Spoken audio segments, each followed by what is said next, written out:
Hey, thanks so much for tuning in. Today we are going to talk about having more fun because who doesn't want to have more fun? Am I right? So, long story short is that in 2020, I had this big goal to have more fun with my husband and my kids. And I was going to plan all these things for us to do at home, in our local community, day trips, weekend trips, and then the pandemic hit.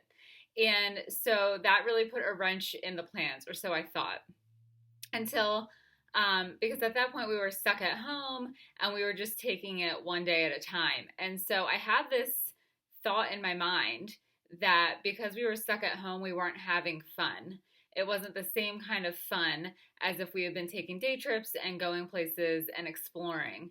And so I was on a coaching call, and my coach called BS on me, and she said, Kim, who says you're not having fun because you're home? You or your kids? And in that moment, I thought, oh my God, it's me. My kids have never said we weren't having fun at home. In fact, they did a really great job of finding ways to have fun with all kinds of crazy things. And plus, we had a pool in our backyard at the time. We've moved since then, and this house does not have a pool. So, but we had a pool, and so we got crazy outside toys like stilts and pogo sticks, and we have a huge trampoline. And so we were having fun, but in my mind, it just wasn't the definition of fun that I had planned.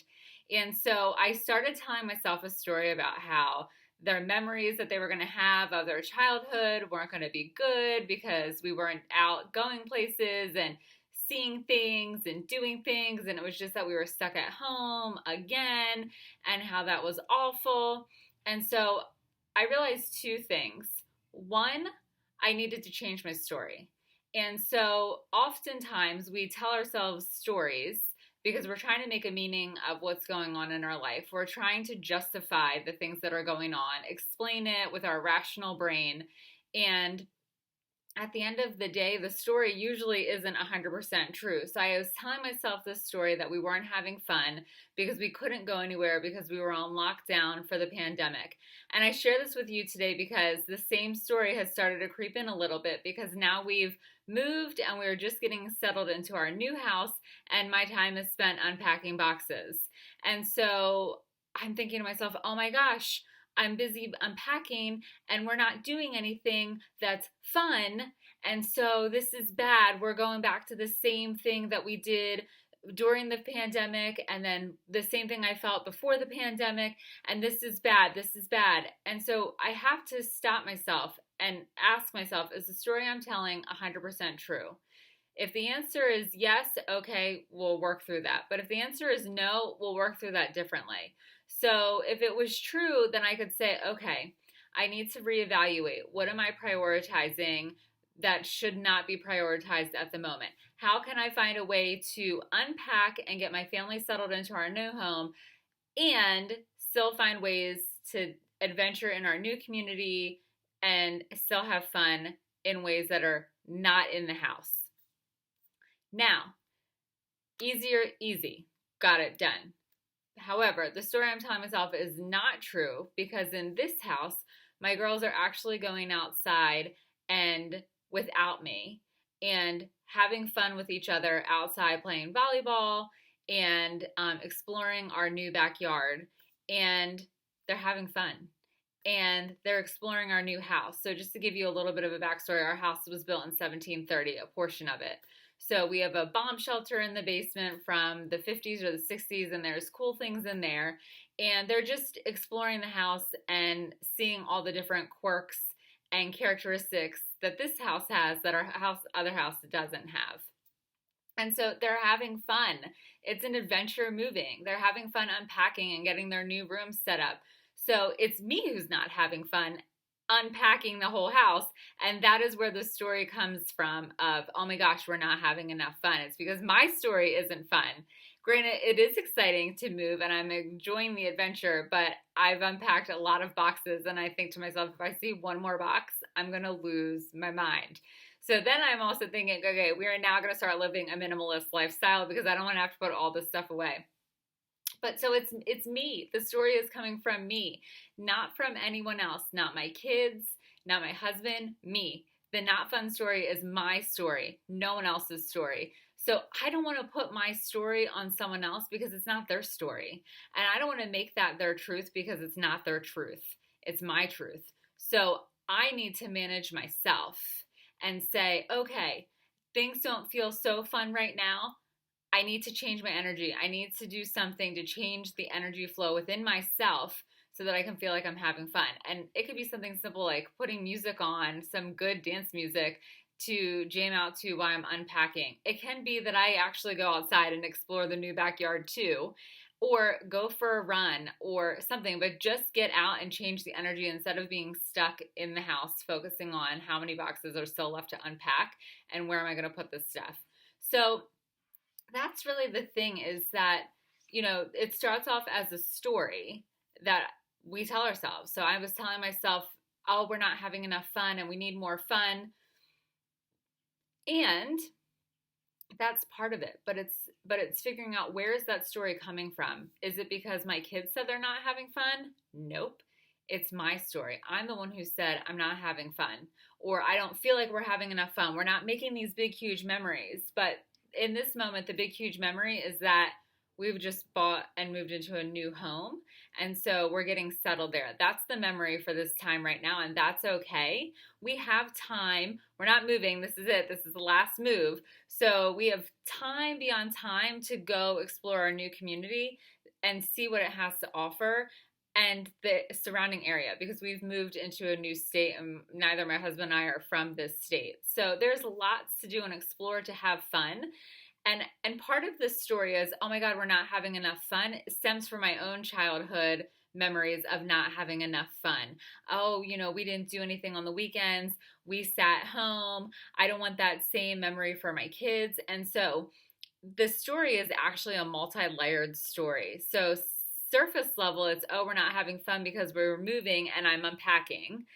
But go a layer deeper, and it's actually the story that still is being, on some level, a childhood story. It's a story or a pattern that is residual. And so recognizing that, I can say my childhood experience is not my girl's childhood experience. And that childhood experience is not this experience. They're different and they're unrelated.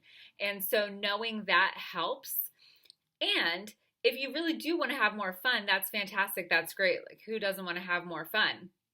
And so there's a few ways to do it. So the first one is that you can take the time to find things to do. And I know that seems so silly, but what was happening is that before the pandemic is that we would say, oh my gosh, what are we going to do today? And then we would get out our phones and start looking on Google, things to do near me, things happening on this date, things to do with kids near me. And then we wouldn't find anything. And we would think like, it would be frustrating. It would be irritating. It's like, there's nothing to do. And then we would resort back to things like, oh, let's just go to lunch, which it can be fun. Or let's go for a walk at the park. And so I felt like we weren't doing new things. We were resorting and going into things that were comfortable or easy that we could do. And so when I said, okay, I'm going to schedule it. I'm going to take the time the month prior. So like for December, now is the time where I'm going to start looking for December things to do. Any Christmas events, any winter festivals, that is what I'm looking for now. And we're going to say, okay, this is what I found, and these are the days that we're free. Do we want to do any of these things? And if we do, then we're going to sign up for them. We're going to put it on the calendar. It's done. It's scheduled. And then there's no more last minute figuring out what to do. The second thing is that just check in with yourself internally, which is what I just had to do, to see if I feel connected with myself, if I feel connected with my family, if my family feels connected with me, if they feel connected with each other as well. And just remember that fun can be the small things too. It's not always the big things that matter. It's the small things too. So are we laughing and smiling and in good company with each other? Are we bringing each other joy and happiness? Yep, okay, then that's fun. It's better than being miserable and fighting with each other. And then also too, thinking about what can we do at home? Because now that winter is coming where we live, it's maybe not always going to be feasible to go places, especially if it's snowing. So, what can we do at home that will be fun? Pinterest has tons of things, boredom buster activity lists and ideas. And so now we're going to start making a list of those things so we have them to fall back on. And again, it's not waiting until in the moment to figure out what to do, because the place that you go, the thing that you do is really just the vehicle for having fun. And so just having a variety, having a choice, and knowing that you don't have to leave the house to have fun. You can have fun at home too is huge. It takes some of the pressure off, and it's a reminder that we don't have to do these big extravagant things for it to be fun or for the memories to be made. It's the small things that matter too. And then last is check in with your family members and have them help you come up with what they deem as fun. Because what might be fun for me is not fun for them, and vice versa. And that way too, you're not taking the sole responsibility on for yourself. You're putting the ball in their court too and helping. So that way it doesn't feel like a chore. Or what happens oftentimes, and I don't know if you can relate, is that I plan this fun thing and then no one else thinks it's fun. But I think it's fun, and then I feel angry and kind of ticked off that I took all this time, all this effort, all this energy to plan something fun, and then no one is appreciating it. So this way, it doesn't all fall on me. It falls on them too. We're doing it collectively. And then they can say, oh, we planned this time and it wasn't as great as we thought. So we know that we don't want to do this again in the future. So the other idea that I had is that doing daughter dates. So one weekend, my husband will take one daughter and I'll take the other, and we'll take them and do separate things. And then the next month we'll switch. So that way each girl is getting their own individualized time, and we as parents get special time with them. And that's another fun way to create memories. But there's another piece of the puzzle that I think is the most important piece, and it goes back with not taking on the sole responsibility for deciding what is fun and what's not. So there are rules and that you have for life, that everyone has for life. And so when in the past, I had something called and rules. So for having fun, it was rule number one, everyone has to be laughing. And rule number two, everyone has to be smiling. And rule number three, no one can complain. And rule number four, no one can argue with each other. And rule number five, and rule number six. And so we couldn't have fun unless all of those rules were followed. And here's the thing, it was never fun because not all of those rules were always going to be followed, because I can't control how other people are perceiving the experience or the activity that we're doing. I can only control myself. So a lot of those things were external. It was beyond my control. Could I guarantee that everyone was going to smile? Nope. Could I guarantee that everyone was going to get along? Nope. Could I guarantee that no one was going to complain? Nope. And so when that happened, I took it so incredibly personally. Then when I switched to or rules, it made things so much easier, and it lessened expectations, and it created more flexibility. So now I say no more and rules, and instead use or rules. So or rules for having one. Rule number one, everyone is smiling. Or rule number two, everyone is laughing. Or rule number three, I laugh seeing my kids laugh. Or rule number four, I smile seeing my kids smile. Or rule number five, no one is complaining. Or rule number six, everyone says they're having fun. So only one of those rules has to happen in order for it to be deemed that we're having fun. So it took a lot of the pressure off, because I didn't have to have all the rules being followed in order to have fun. Only one had to happen. And I tried to do a lot of rules that were only dependent upon me. I smile when I see my kids smile. I laugh when I see my kids laugh. I feel happiness when. I feel joy when. I am having fun when. I am something. In that way, it's all within my control. And then I could have fun whether everyone else was having fun or not, because I was having fun. And so it took away so much of the resentment, so much of the frustration, so much of the bickering and the arguing and the fighting and the miscommunication, because the rules were more flexible and I only had to have one happen in order for it to be a win. And so if you're feeling like you need more fun or want more fun, I hope that you found this video helpful. Or this really applies to other things too: more happiness, more joy, more fulfillment, more excitement. Whatever the case may be, this can be applied to that too. So do not forget to hit subscribe below, and thanks so much for tuning in.